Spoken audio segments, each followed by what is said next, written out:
Morning, Uncle Harry. They'll sort you out a loader. Start on.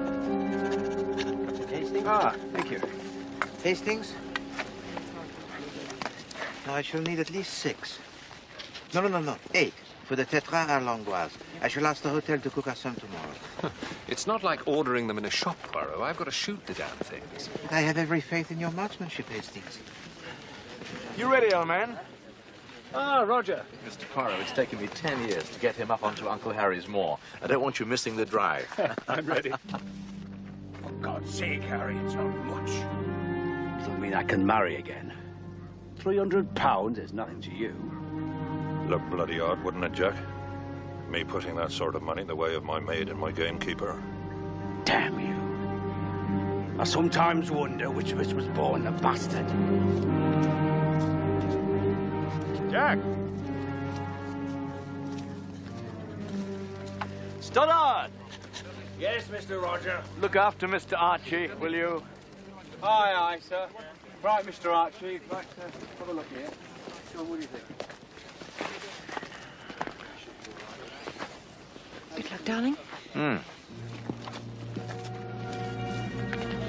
Bonne chance, mon ami. Thanks, old man.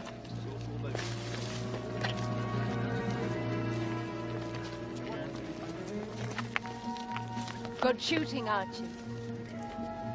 Thanks, Zoe.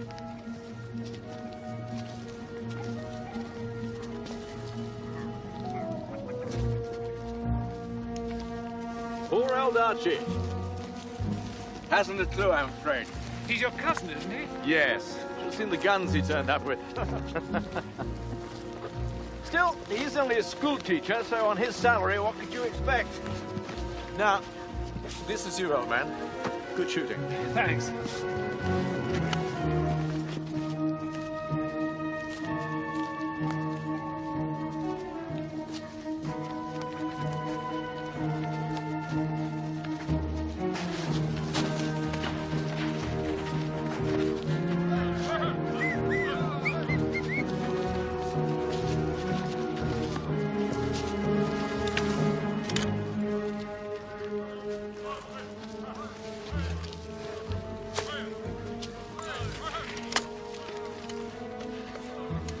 Into your shoulder. Right. Tight. Stroke the cheek. Tight. Right. 90-degree angle. Now break. Well, let's hope for a good bag. They're breaking, Mr. Pace. Here they go.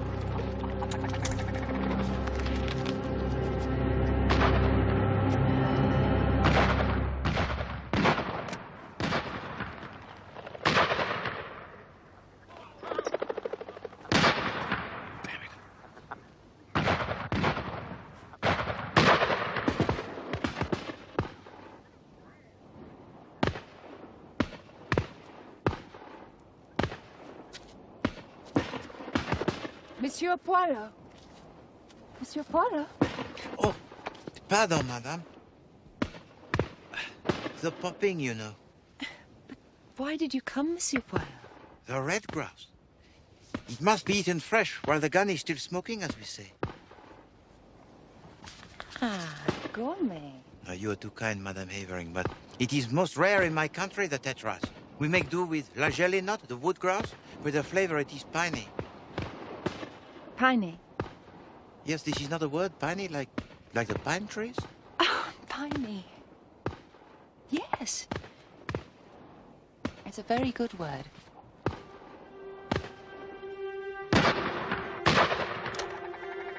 Here we are, sir.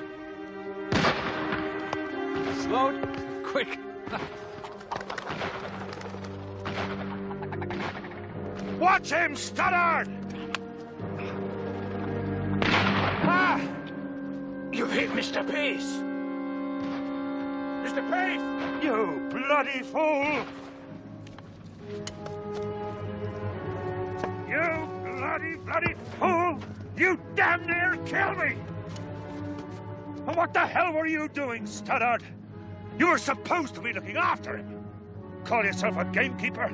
You can't even pass muster as a nursery maid.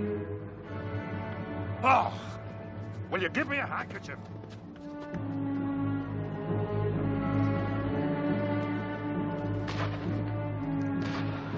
Mr. Archie is a complete idiot. It looks like Uncle Harry's all right. Well, I better get back to Hunter's Lodge. Make sure Mrs. Middleton has everything under control for lunch. She's only with us pro tem. Monsieur Poirot, may I entrust you with a task?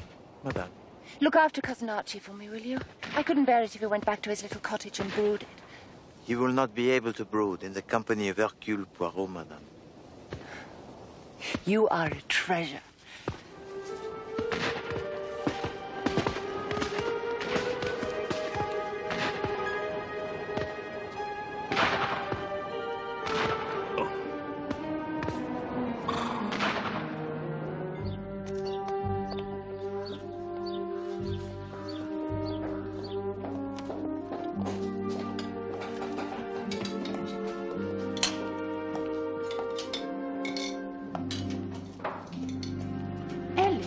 Where's Mrs. Middleton? Up in her room, Ma'am.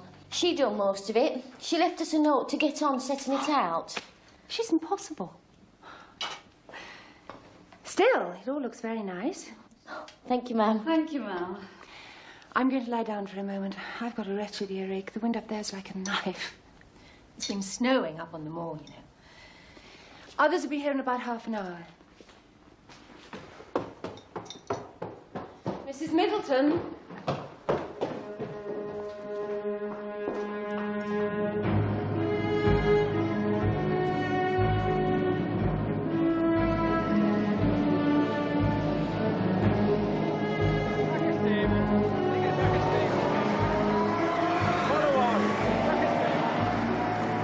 For 2 hours I am waiting in the snow, Hastings. The ice, it is forming on my bones. No bottom. Ah, a log fire. One of the better traditions of the English. Roger was saying you keep an eye on the place for the family. Yes, I'm local. A poor relation is available. Damned invidious it is, too. What? Some of my pupils' families live 6 to a room. This place lies empty 40 weeks of the year. They only come up here for the shooting. Mrs. Middleton, where's my wife, do you know? She's up in her room, sir. A room? She's an earache, sir, I'm told. Well, she damn well ought to be here. That sort of thing won't get him very far. Not with Zoe. Will you have some more punch, girls? Thank you, Mr. Pace. Ah, excuse me.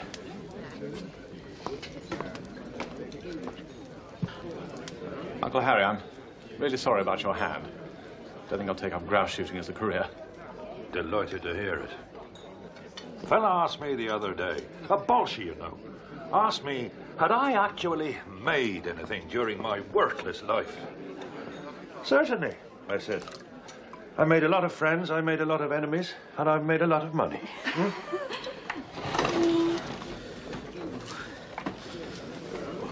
You all right, Poirot? My feet, Hastings, are still blocks of ice. My lungs, they are full of the gunpowder and the fresh air. My ears are full of the popping, and I am ill. No, I am not all right, Hastings, not at all. Au revoir, Monsieur Poirot. Au revoir. Good to have met you. Thank you. I had to be off. It's a 6-mile bike ride for me, I'm afraid. You are leaving? One can leave?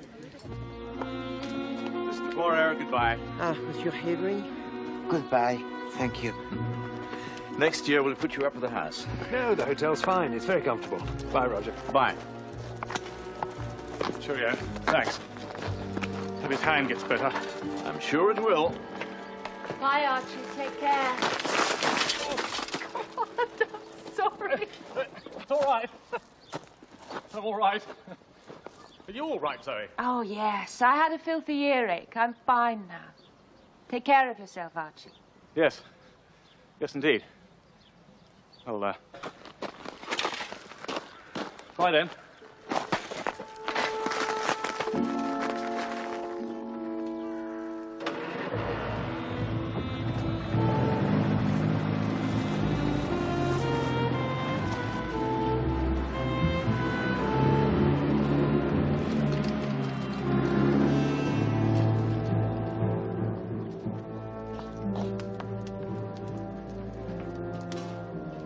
I'll get myself ready, then I'll be off to London. I should make the 5 o'clock. Darling, couldn't you catch the 6:15? Why? Mrs. Middleton wants to go down to Stoddart's place to pick up some game. Oh, darling. She makes such a fuss. Bloody temporary staff. Don't know what that agency's playing at. Ellie has to walk 4 miles and you never hear her complaining. It would be so much easier if you gave her a lift. She'd only have to walk back. All right, all right. I'll do it.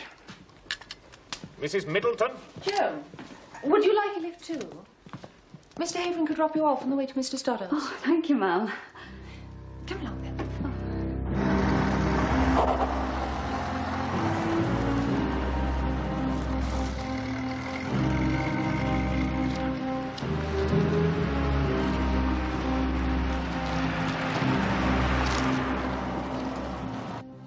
I'm sorry you didn't enjoy it, Poirot. My enjoyment is yet to come, Hastings. I have given to the chef his instructions. What's that? Mon Dieu. Look at this, Hastings. I am a corpse waiting to die. I shall not survive to enjoy my tetra à l'angoisse. Oh.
Now you stay there. You stay.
Mr. Stoddard!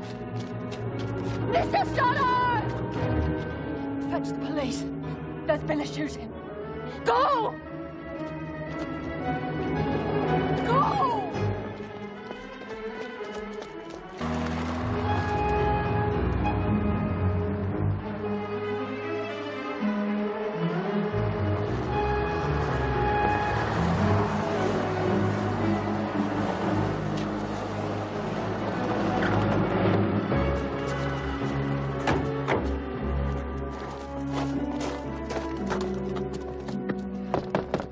And you can confirm that this is Mr. Harrington Pace? Yes, sir. Mrs. Haveron's in a terrible state. I've given her something to help her sleep. I let the killer in. That's what I can't get over. Describe this man. He was wearing a big overcoat and he had a beard, a great bushy thing. He said he wanted to see Mr. Pace, so I showed him into the gun room like I always do with visitors. Yes. I went back into the living room and started clearing up, and then we heard the sound. The shot. Like someone knocking on the door of hell it was.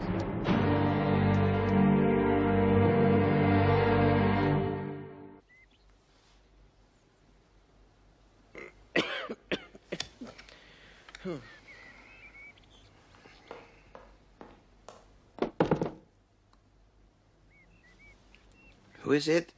It's me. Come in, Hastings. There's been a murder. Who has been murdered? Harrington Pace, up at Hunter's Lodge, shot with one of his own revolvers. Oh, you're still not well, Poirot. Oh, I must confess I feel a little weak. You get back into bed now. You can leave this to me. Come on. This investigation, you can leave it to me. I'll report back to you, of course. I know these people, Poirot. I've got one or two ideas already. What are these ideas, Hastings? You just relax. Hastings, will you please stop tapping your nose in that theatrical manner and tell me all that you know?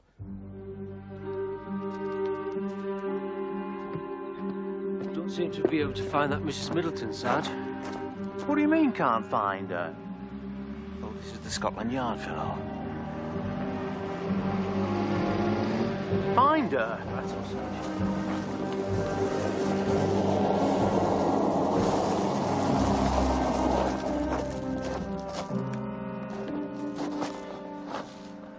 Jack, Scotland Yard. Sergeant Fogan, Ashby Pickard. Pleasant drive, sir. You trying to be funny? No, sir. Rich, was he the victim? Oh, yes, sir. Harrington Pace. Owned a stud outside Newmarket. House in Belgravia, mooring at Monte Carlo. And who stands to benefit? Practically all of it goes to his nephew, Roger Havering. And where is he? Spent the night at his club in London. Yeah, we phoned him there. He's coming back on the first train, sir.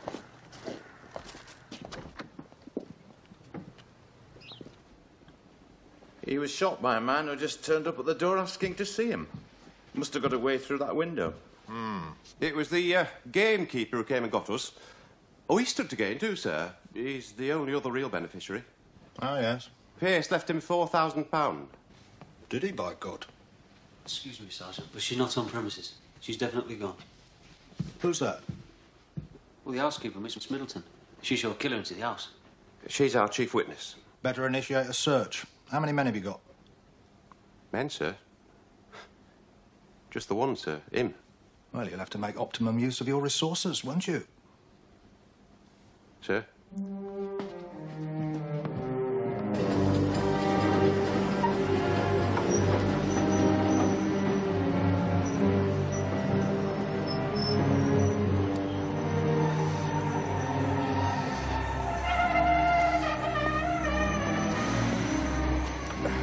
Roger. What a terrible thing. I'm awfully sorry. Thank you. I must go straight to the lodge. Zoe needs me. I think we ought to pop in and see Poirot on the way. He's feeling a bit poorly, so I'm handling the case. Well, we must keep him informed. I am profoundly ill, as you can see, but I will do my best to assist. Thank you. One thing, Monsieur Havering, if you please. Yes? Pardon, but what were you doing when your uncle was killed? Oh, it's all right. Roger was on his way to London. I spent the night at my club. Police rang me there. It's a horrible business. You went to London by train? Yes, I caught the 6:15. You talked to anyone on the train? No. You arrived at your club at what time? About 10 o'clock. Actually, it was a bit later. I walked down from King's Cross. That's fine. Thank you. Hastings? We'll get on after the lodge, Poirot. Very well, Hastings.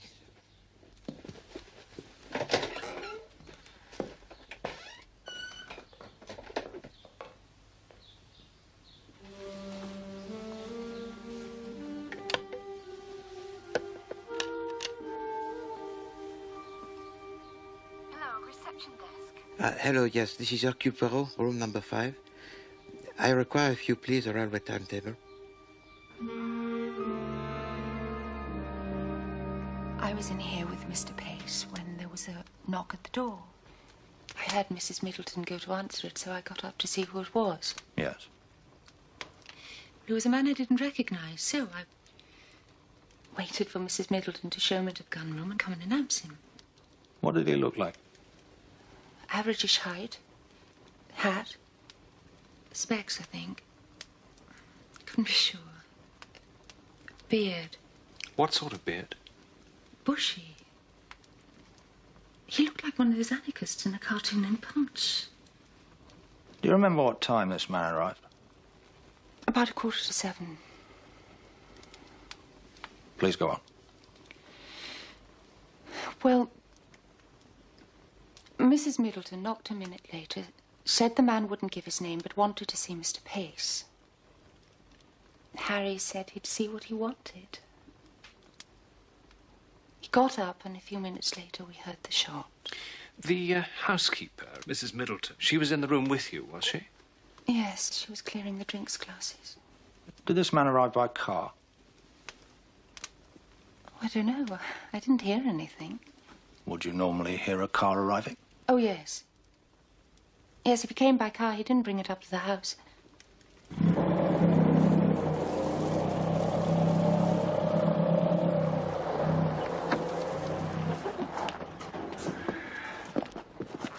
You carry on here.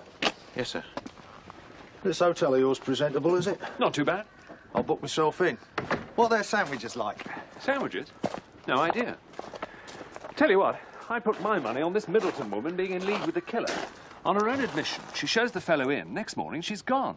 Yeah, but she's the only person who's had a proper look at the killer. What if she saw through his disguise? Disguise? What disguise? Bushy beard and glasses. And suppose she saw who it was under the disguise. Perhaps we'd better start looking for another body, not a witness.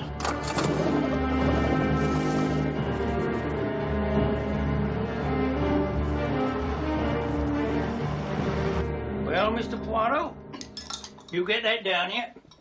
And I reckon you'll live to fight another day. Oh. Thank you very much, Mr. Anstruther. Come in. Ah, Chief Inspector Judd. Hastings, this is Monsieur Anstruther of the London, Midland and Scottish Railway. Afternoon, gents. Well, if you'll excuse me, I have to get back. A railway don't run itself, you know. I'll drop in tomorrow with some more blackberry tea. Thank you very much. Oh, and don't forget my bike, will you? Certainly not. That bike means a lot to me, that bike does. Man and boy, I've had that bike. Au revoir. Pauvre Monsieur Anstruther. He is a man obsessed. Obsessed with what? His bike? Yes, indeed, Chief Inspector. It has been stolen. He is also obsessed with other things. He knows every final detail about the movements of the trains in and out of his little station. Oh, yes. Been doing some investigation, have we? How can I, Chief Inspector? I am prostrated. I toy with the little lines of inquiry, that is all. You, of course, will be well ahead of me. Well, we've got a description of the murderer. Yes, a man of medium height, wearing a broad-brimmed hat, sporting a beard that is large and fluffy. How did you know that? Because that is the description of the man who stole the bicycle of Monsieur Anstruther. It is essential that we find it, Hastings. No. Right. Find what? The bicycle. Also, I am most anxious to establish whether or not Monsieur Archie Havering had an alibi for the time that Monsieur Pace was shot. You didn't really like your uncle, did you? What do you imply? Look, I'm sorry about this. I'm afraid I have to ask you. Poirot wants to know what you were doing yesterday evening at the time of your uncle's death. How dare you? What on earth makes you think I'd want to kill a man like my Uncle Harry? Tell you he was beneath contempt. Mean, selfish. You know Stoddard, the gamekeeper, is his half-brother. One of his father's bastards. Good Lord. His own blood. And he used him like a servant. How did he get his money in the first place? I'll tell you. He cheated his partner in County Mayo, then used the money for profiteering in the war. And people liked him. He boasted about it and people applauded. Here are!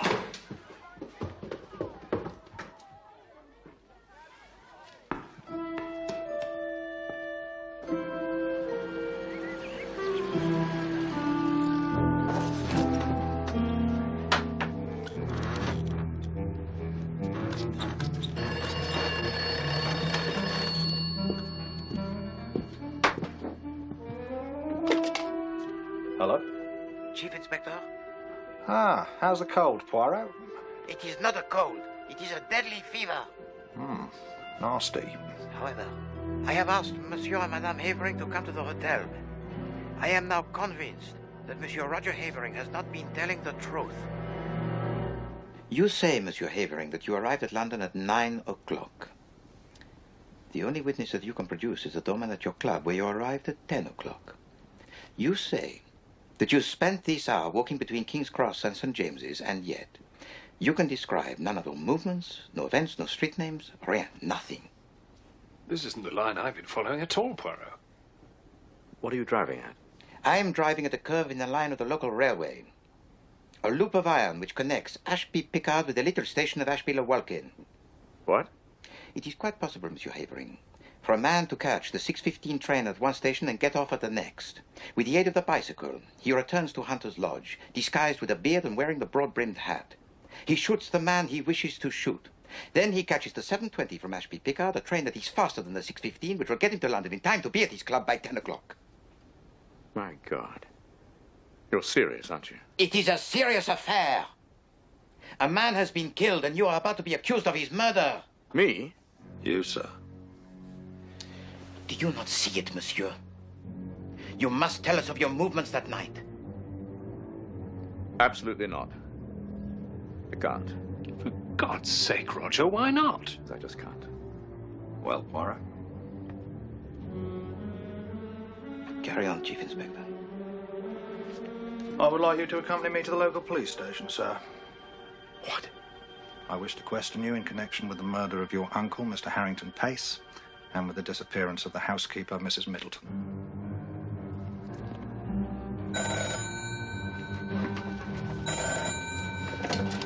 Yes? It's for you, Chief Inspector. Jack. Right. What is it? They found Mrs. Middleton.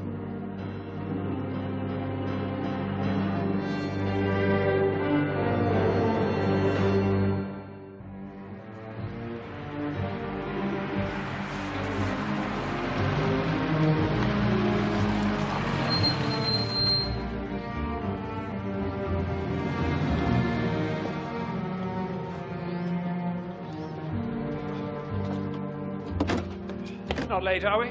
No, she hasn't arrived yet. Shouldn't you be in bed? Possibly. But please, do not fuss. You looked like you were at death's door last night. Unfortunately, Chief Inspector, it was my appetite that was dead. My tetra à l'angoisse, it was fed to the cat.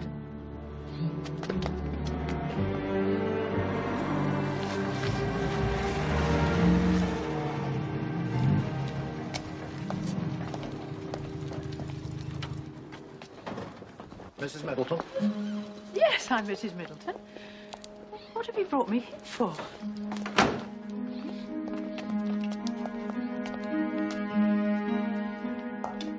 The instructions from the agency were to go to Ashby Pickard by train, and I'd be met there, and the engagement would be for 1 month. So I did. And I was met by a very nice Irish lady who... Irish? You sure? Oh, yes. She said she was Mrs. Pace. And she said there'd been an embarrassing mix-up. What sort of mix-up? She said they were cancelling the shooting this year and there was no household for me to keep. So anyway, she said she'd be grateful if I didn't say anything to the agency because she didn't want them to think she was unreliable, you know. And she was very generous.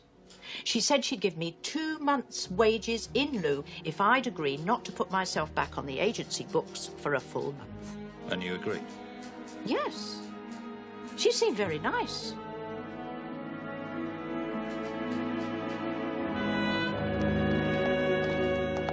You kept very quiet through all that. I am unwell. And it changes everything, this testimony of Madame Middleton. Well, it all seems pretty straightforward to me. We still have to find this other woman who pretended to be a housekeeper. Agreed? I think it would be more fruitful to find the bicycle of Monsieur Anstruther. What on earth for? Because, Hastings, it was stolen to transport the murderer to Hunter's Lodge. Why has it disappeared? Sir? Sir? What is it, Forgan? It's Mr. Avering, sir. He's asking to see you. I'll tell you what I was doing if you promise not to tell Zoe. Well, let's hope it won't be necessary. I'll make no promises. Very well, then. I was with Lord Quarmby. Lord Quarmby? The racing earl? Yes, he's chairman of the board in charge of on-course betting. I wanted him to get me off the hook. Well, buy me some time on a couple of my debts. Why were you so reluctant to tell us this? A few months ago, you see, I promised Zoe that I'd never back another horse as long as I lived. And will Lord Quarmby verify that you were with him? Of course he will.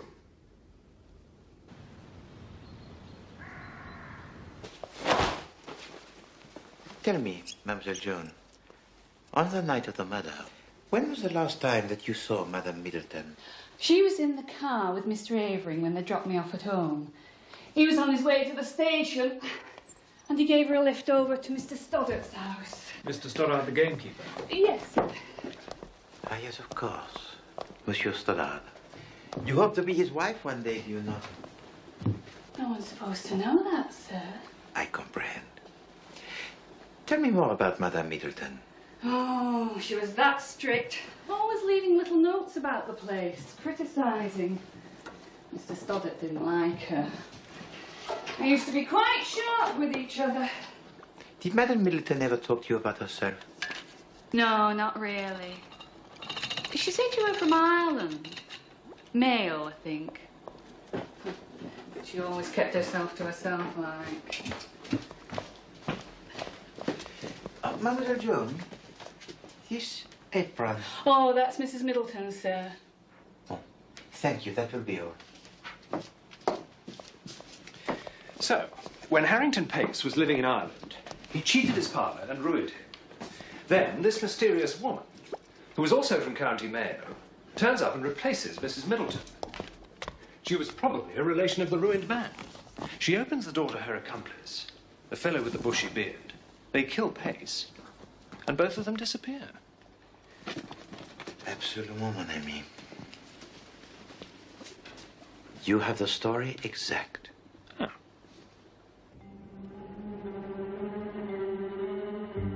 In your hot countries, of course, they use your gaze hound, hunts by sight.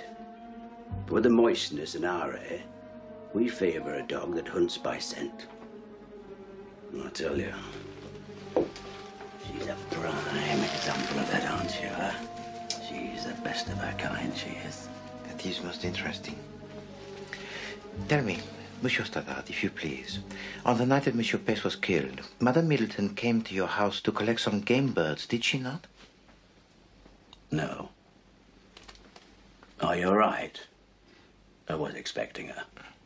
But she never arrived. I didn't see her till much later when she came running down lane to tell me about the shooting. Chief Inspector, There is at Hunter's Lodge a telephone, is there not? Yes, there is. Then why did not Madame Middleton herself telephone to the police? Aye. It's crossed my mind then. What she said was that Mrs. Havering was near hysterical at the horror of it. She wanted to get her to sleep before the police got there. So she sent me to fetch them. Ah, yes. She needed the time alone in the house. Yes, of course, of course. Monsieur Stoddard, would you consider to involve your excellent dog in a little experiment? She is clever with her nose, you say? She's got a nose that could scent a puppy in a bit of slurry, she has. Eh bien, Monsieur Stoddard, our puppy, it is in here.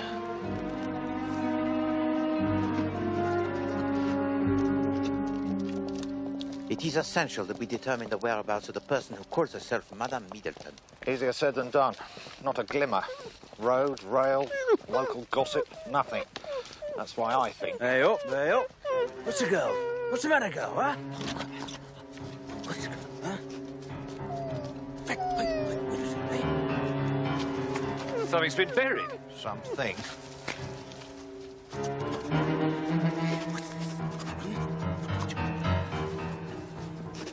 It's a coat.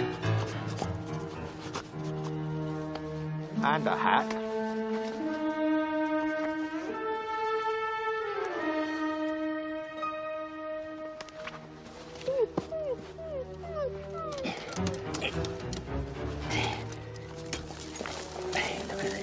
Swipe me. Bon. Monsieur Anstruther, he will be most pleased.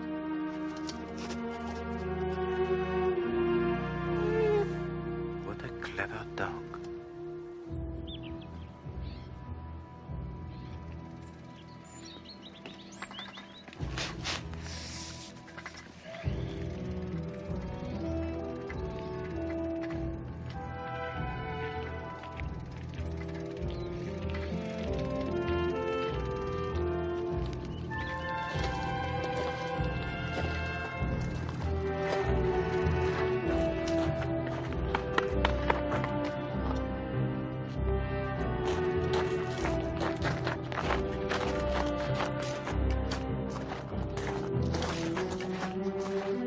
Everyone here? In the gun room, sir.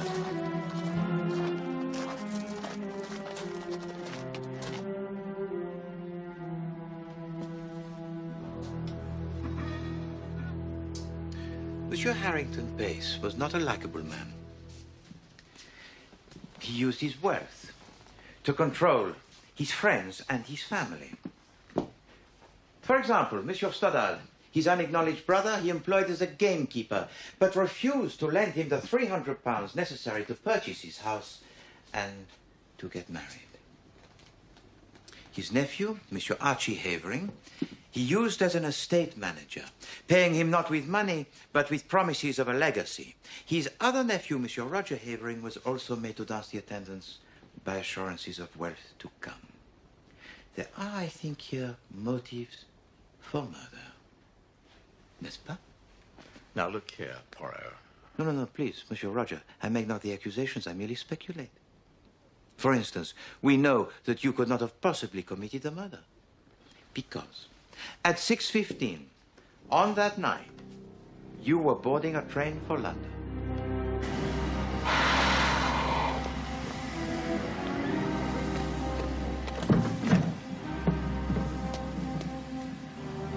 But what we did not know was that there was another passenger who also boarded that train.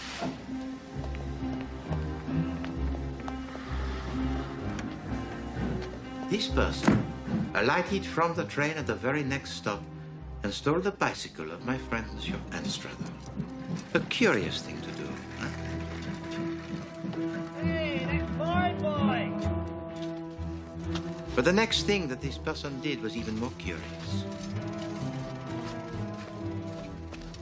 He buried the bicycle. Then he buried all the necessary accoutrements of a bearded man. And turned himself back into Madame Middleton. Mrs. Middleton was the bearded man? But yes, Hastings. You see, we only had the word of Madame Middleton herself that a bearded man came to the house that night, but of course that was not true. No, I saw him. Madame Havering, if you please, we will come to that in a minute. It's as I've said all along. We've got to find this Mrs. Middleton. Well, may I suggest that you get on and do just that? So far, all you've done is ask impertinent questions and treat respectable people like a lot of criminals. Please, Monsieur Roger, do not be in such haste. We may know that you did not commit a murder, but there are other things which are not yet so clear.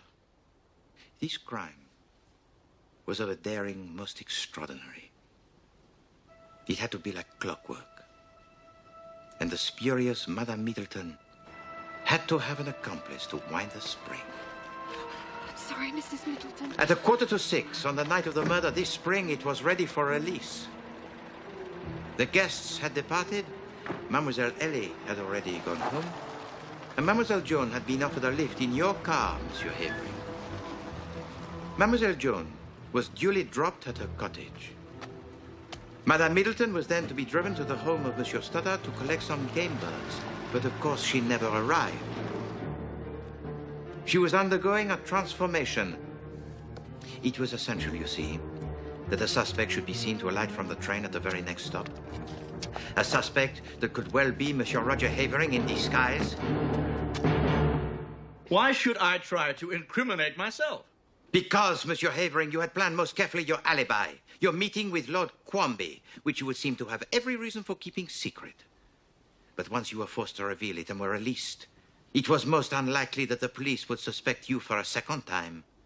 You're talking complete rubbish. No, I think not, Monsieur Havering. You see, while you continued your journey to London, Madame Middleton returned to Hunter's Lodge.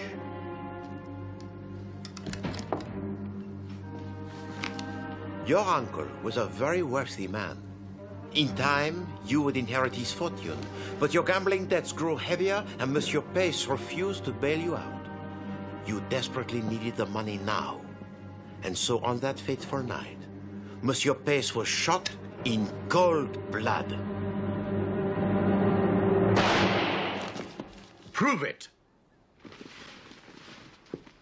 You just prove it. That is a lying slander.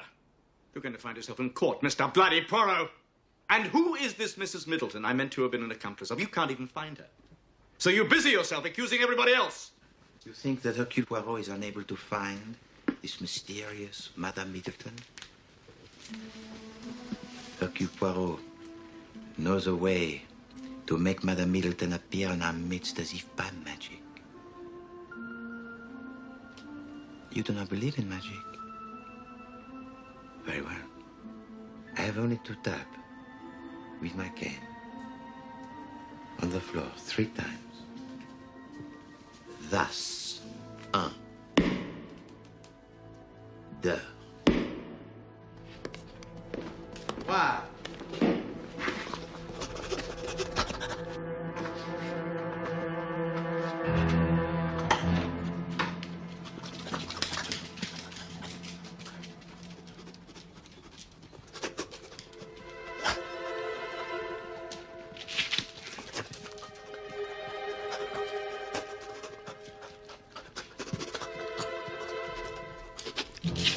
Can we now stop this charade? Chief Inspector? I don't know, sir. I've always enjoyed party games.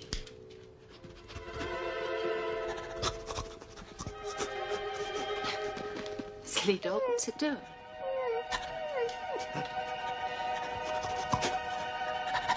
Will somebody take it away? Stop it! Stop it! It's all right, Zoe.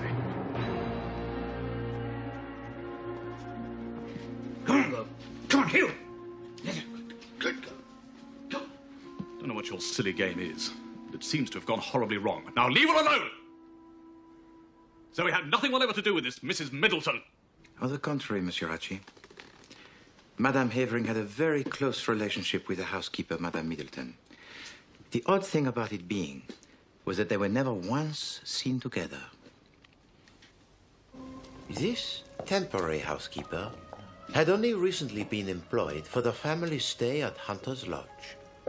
She left little notes for the servants and kept herself to herself.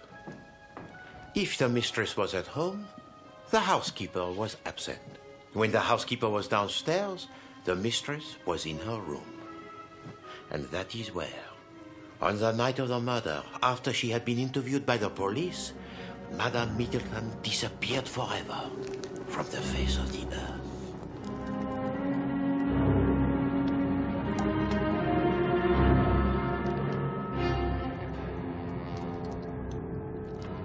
Because it was you, Madame Zoe Havering. Together with your husband, you planned and carried out this murder in genius. Together, you plotted to rid yourselves of your uncle that was hated and to lay your hands at last on his money. I must ask you both to come with me to the police station. How dare you? This has gone far enough. I do not intend to stand idly by. Oh, shut up, Roger.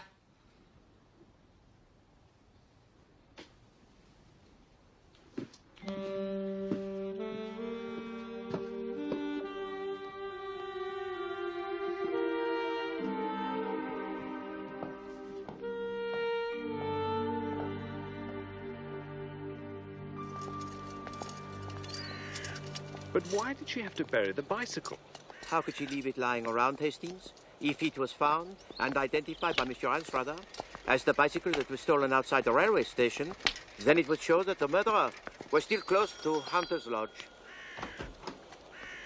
Oh, hello, Mr. Poirot. Monsieur Anstruther? The blackberry tea did the trick, then? It did indeed, monsieur. It also stimulated the little grey cells to such an extent that it enabled me to track down your bicycle. It's a bit of a blooming mess, isn't it? Yes, it got buried. Buried? Buried. It's all covered in mud and mould. I regret that I did not have the time to clean it for you, monsieur. I don't know as I could be seen riding about on a thing like that. That mud guard's all bent too. Monsieur Anstruther, do you or do you not want your bicycle? Oh, just leave it there. I'll see if the boy can do anything with it. Is this gratitude, Hastings? Is it for this that Hercule Poirot exerts his talents on behalf of the world? You expect gratitude? Don't make me laugh. Now you know what a real detective feels like. A real detective? The Chief Inspector Japp is truly most amusing, do you not think, Hastings? Oh, yes. Most amusing. For a policeman.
Uncle Harry.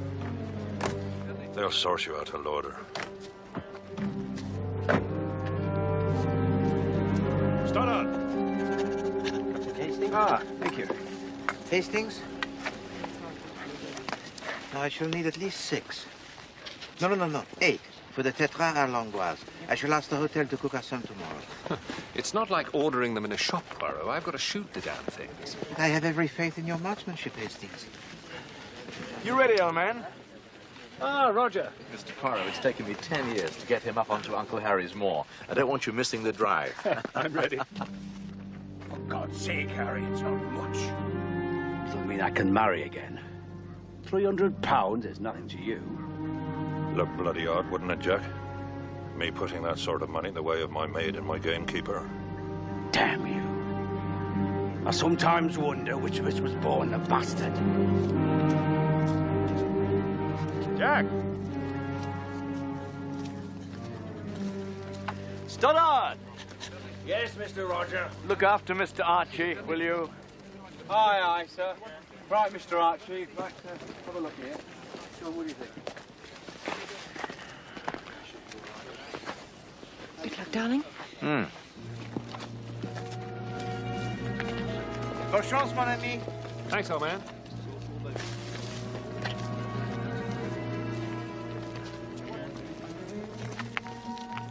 Good shooting, Archie. Thanks, eh?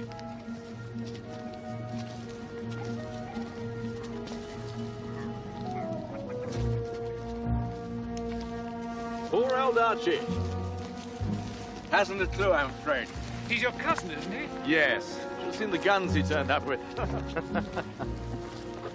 Still, he's only a school teacher, so on his salary, what could you expect? Now, this is you, old man. Good shooting. Thanks.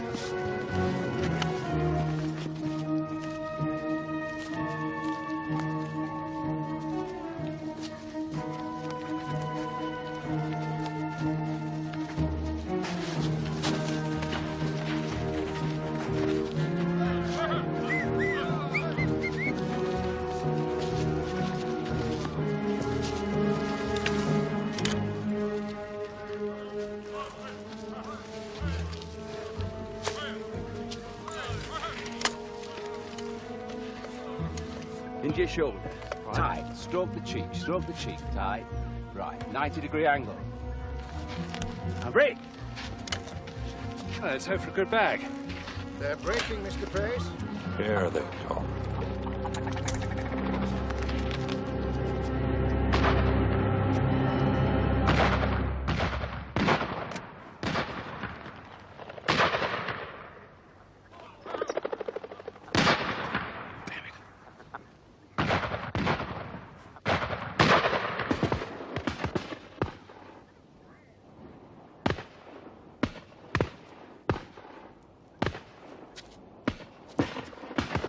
Monsieur Poirot.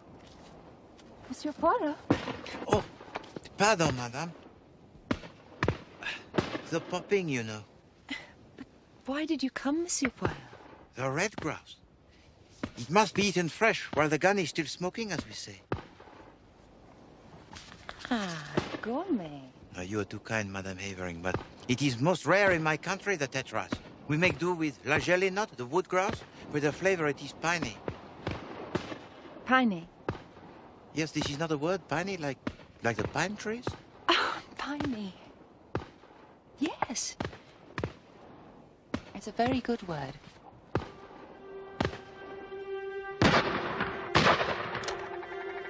Here we are, sir. Slow. Quick.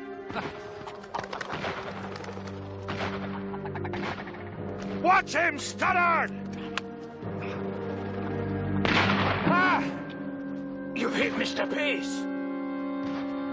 Mr. Pace! You bloody fool! You bloody fool! You damn near killed me! And what the hell were you doing, Stoddard? You were supposed to be looking after him. Call yourself a gamekeeper? You can't even pass muster as a nursery maid. Oh, will you give me a handkerchief?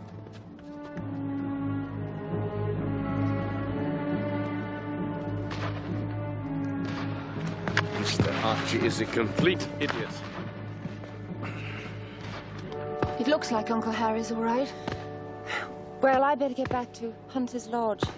Make sure Mrs. Middleton has everything under control for lunch. She's only with us pro tem. Monsieur Poirot, may I entrust you with a task? Madame. Look after Cousin Archie for me, will you? I couldn't bear it if he went back to his little cottage and brooded. You will not be able to brood in the company of Hercule Poirot, madame. You are a treasure.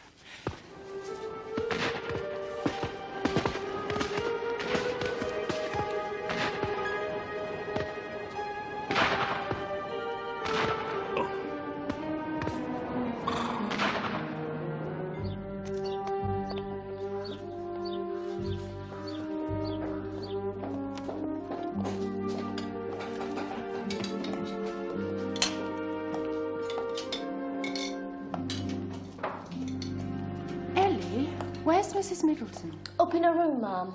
She done most of it. She left us a note to get on setting it out. She's impossible. Still, it all looks very nice. Thank you, ma'am. Thank you, ma'am. I'm going to lie down for a moment. I've got a wretched earache. The wind up there's like a knife. It's been snowing up on the moor, you know. Others will be here in about half an hour. Mrs. Middleton?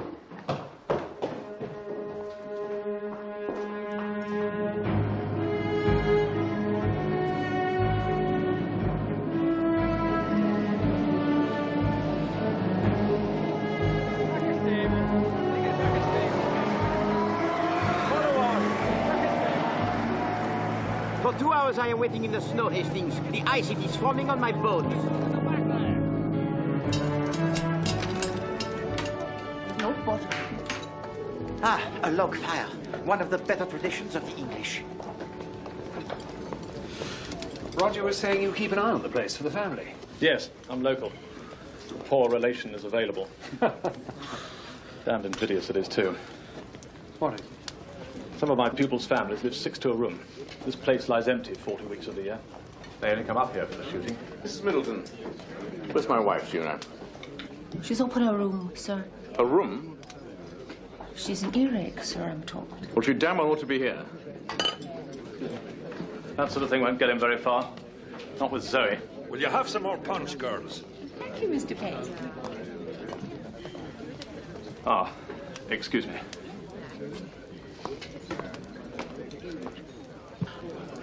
Uncle Harry, I'm really sorry about your hand. Don't think I'll take up grouse shooting as a career. Delighted to hear it. A fella asked me the other day, a Bolshie, you know, asked me, had I actually made anything during my workless life? Certainly, I said.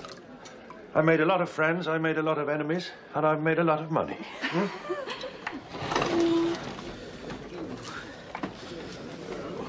You all right, Poirot? My feet, Hastings, are still blocks of ice. My lungs, they're full of the gunpowder and the fresh air. My ears are full of the popping, and I am ill. No, I am not all right, Hastings, not at all. Au revoir, Monsieur Poirot. Au revoir. Good to have met you. Thank you. I had to be off. It's a 6-mile bike ride for me, I'm afraid. You are leaving? One can leave? Mr. Poirot, goodbye. Ah, Monsieur Havering?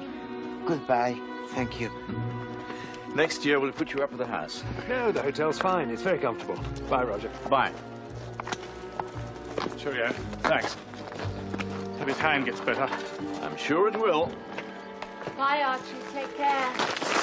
Oh, God, I'm sorry. It's all right. I'm all right. Are you all right, Zoe? Oh, yes. I had a filthy earache. I'm fine now. Take care of yourself, Archie. Yes. Yes, indeed. Well, bye then.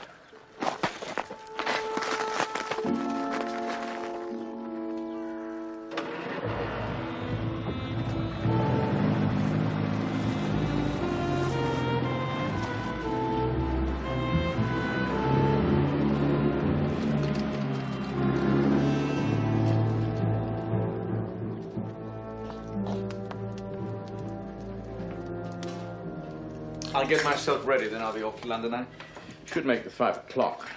Darling, couldn't you catch the 6:15? Why? Mrs. Middleton wants to go down to Stoddart's place to pick up some game. Oh, darling.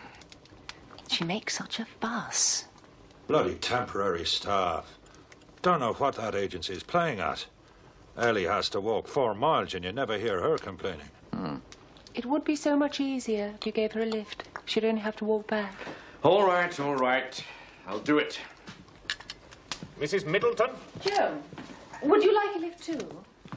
Mr. Haven could drop you off on the way to Mr. Stoddart's. Oh, thank you, ma'am. Come along then.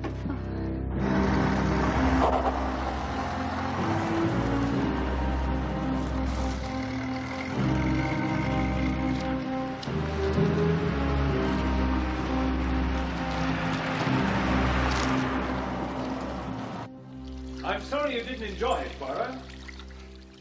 My enjoyment is yet to come, Hastings. I have given to the chef his instructions. What's that? Mon Dieu. Look at this, Hastings. I am a corpse waiting to die. I shall not survive to enjoy my tetra à l'angoisse.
Now, you stay there. You stay.